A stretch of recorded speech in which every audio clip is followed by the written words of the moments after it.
Viewers, আসসালামু আলাইকুম। রফিকুল ইসলাম আপনাদের সবাইকে লার্নিং লাইন একাডেমির পক্ষ থেকে শুভেচ্ছা জানাচ্ছি।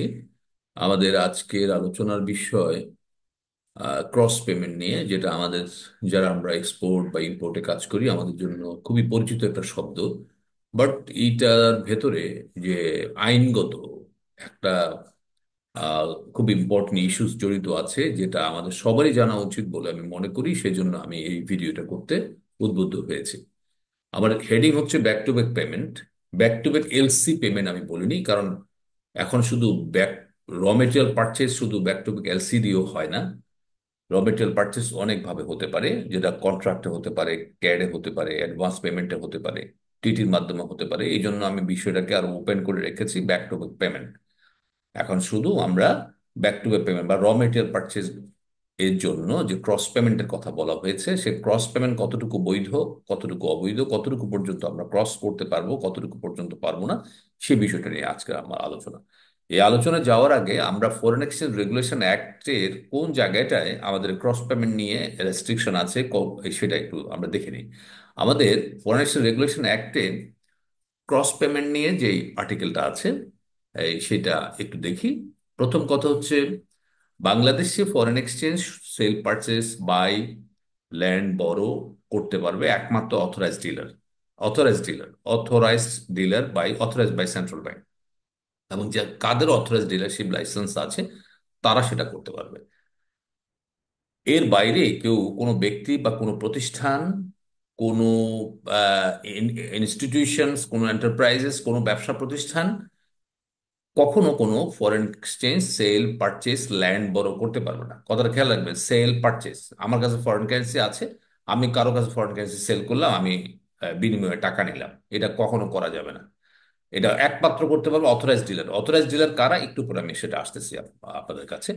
তাহলে আপনি কোনো foreign currency age N individual বা প্রতিষ্ঠান বাই করতে পারবেন না, বড় করতে পারবেন না, সেল করতে পারবেন না, ল্যান্ড করতে পারবেন না, অথবা আপনি কেনা বেচা অথবা লোন দেওয়া, ঋণ নেওয়া, ঋণ দেওয়া, এগুলো কোনো কিছুই আপনি করতে পারবেন না। এই জন্য আপনি যদি করতে হয় তাহলে উইদাউট সেন্ট্রাল ব্যাংক পারমিশন আপনি করতে পারবেন না, সেন্ট্রাল ব্যাংকের পারমিশন নিয়ে করতে হবে। এখন আসেন, সেল পারচেজ আমরা করছি, সেই জন্য ফরেন কারেন্সি বিক্রি করছি লোকাল কারেন্সির বিনিময়ে, তাইলে নিশ্চয়ই একটা বিনিময় হার আছে। এই বিনিময় হারটাও কিন্তু সেন্ট্রাল ব্যাংক নির্ধারিত। সেন্ট্রাল ব্যাংক ফিক্সডলি নির্ধারিত করে না, হয়তো ফ্লোটিং এক্সচেঞ্জ রেট বলতে এরকম কোনো কিছু আমাদের এখানে নাই, যেহেতু ম্যানেজ ফ্লোটিং।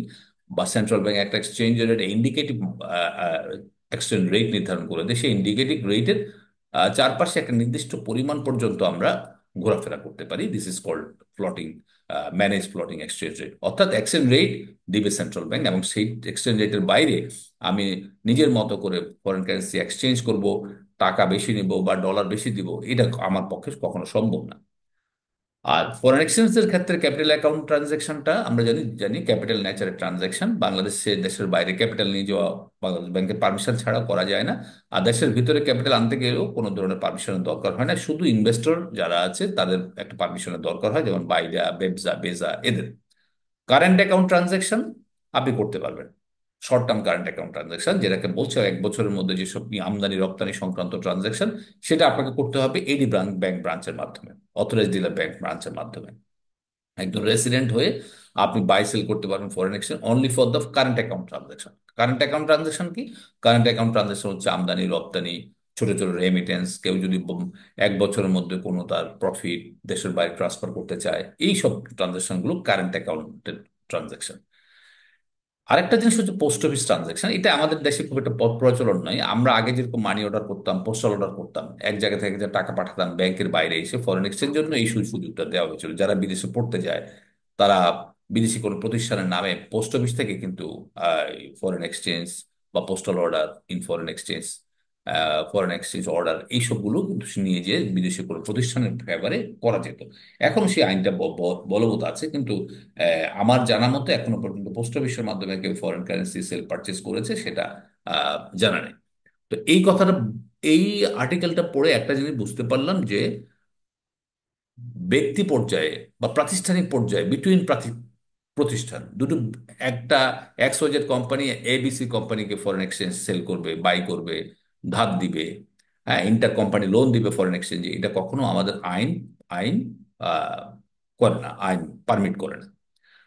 এটা এটা খেয়াল রাখবেন। আমি ক্রস পেমেন্টের জায়গাটায় আসলাম এই কারণে যে আমাদের এখানে ক্রস পেমেন্ট, বিশেষ করে ব্যাক টু ব্যাক, যারা এক্সপোর্টার, ওনাদের একটা ব্যাক টু ব্যাক ম্যাচিউর হয়ে আছে, কিন্তু সেই ব্যাক টু ব্যাকের হয়তো প্রসিড আসেনি সেলস কন্ট্রাক্টের, অন্য সেলস কন্ট্রাক্ট থেকে ফান্ড নিয়ে এই সেম এক্সপোর্টার, আমি একজন এক্সপোর্টার, আমার একটা কন্ট্রাক্টের প্রসিড আসতে দেরি হচ্ছে, আরেকটা কন্ট্রাক্টের প্রসিড চলে আসছে, সেই প্রসিড দিয়ে আমি যে কন্ট্রাক্টের প্রসিড আসে নাই সেই কন্ট্রাক্টের ব্যাক টু ব্যাক সেটেল করবো, সেটাকে বলবো আমার ক্রস পেমেন্ট। অর্থাৎ দুটো কন্ট্রাক্টের মধ্যে ক্রস করে ফান্ড ট্রান্সফার করা, এটা এটা এটা এটা এটা এটা আমাদের এখানে স্পেশালাইজড ওয়েতে বৈধ এক্সপোর্টারদের ক্ষেত্রে বিটুইন কন্ট্রাক্টস। কিন্তু বিটুইন এক্সপোর্টার্স কখনো এই ক্রস পেমেন্ট বৈধ না। যেমন যেমন আপনাকে কেউ একজন এসে বললো যে ভাই, আমার দুইটা কনসার্ন আছে আপনার এখানে, আমার সিস্টার কনসার্নে অ্যাভেলেবল ফরেন কারেন্সি আছে, সেখান থেকে ফরেন কারেন্সি নিয়ে আপনি একটু আমার নিজের কোম্পানি একটু কিছু ব্যাক টু ব্যাক সেটেল করে দেবেন। এটা কখনোই সম্ভব না এই আর্টিকেল অনুযায়ী। আমি সেই কথাটা বলছি, অনেক সময় আমরা কিন্তু না বুঝে করে ফেলি, ভাই একটা কোম্পানিতে তো ফান্ড আছে, এখান থেকে নিয়ে আমি আরেকটা কোম্পানিতে ফান্ড আমি এই ট্রান্সফার করলাম, হ্যাঁ, করে সেটা ব্যাক টু ব্যাক সেটেল করলাম। এটা এটা কিন্তু ফরেন কারেন্সি বাই বড় ল্যান্ড এগুলোর মধ্যে পড়ে যাচ্ছে। অর্থাৎ আইনগতভাবে এটা আপনি কখনো পারেন না, কখনোই সম্ভব না। কারণ এই জিনিসটা আমাদের সবার একটু খেয়াল রাখতে হবে। ক্রস পেমেন্ট বিটুইন কন্ট্রাক্টস বৈধ under the same exporter, cross payment between exporters is strictly prohibited. এই জিনিসটা একটু খেয়াল রাখতে হবে। আমি এই কথাটা বলার অর্থ হচ্ছে যে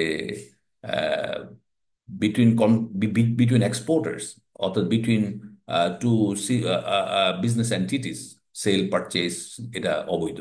এটা কখনো এই আইন অনুযায়ী করা যাবে না। হ্যাঁ, আপনি করতে পারবেন, সেটা হচ্ছে যে আপনাকে প্রথম ফরেন কারেন্সিতে সেল করতে হবে to the authorised dealers, treasury. Treasury আপনার থেকে সেটা কিনে নেবে, নিয়ে আপনি হয়তো আপনার সিস্টার কনসার্নকে দিয়ে সেই ফান্ডটা আপনি কিনে আবার সেই সিস্টার কনসার্নের আপনি ব্যাক টু ব্যাক বা আদার পেয়েবলস গুলো সেটেল করতে পারবেন।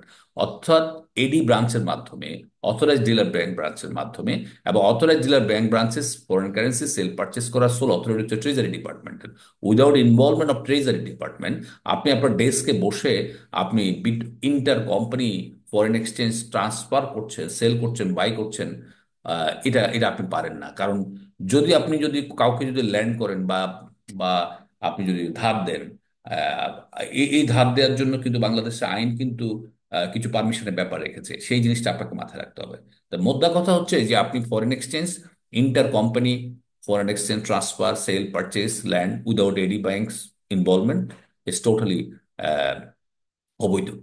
কারণ আপনি যদি মনে করেন যে আপনি ব্যাংকে ডেস্কে বসে আপনি একটা কোম্পানির কাস্টমার রিকোয়েস্টে একটা কোম্পানির ফরেন এক্সচেঞ্জ আর একটা কোম্পানির জন্য আপনি ট্রান্সফার দিচ্ছেন, এই জিনিসটা আপনি পারবেন না। কারণ আপনি আপনি যদি প্রশ্ন করেন যে আমি তো AD branch, no, you are not authorised, your treasury is authorized. So this is the very important point to remember. I urge you all to be very much cautious in settlement of cross payment. Cross payment between contracts is permitted. Cross payment between exporters not allowed. Thank you. আজকে এই পর্যন্তই, অন্য কোনো ভিডিওতে আবার দেখা হবে। আসসালামু আলাইকুম।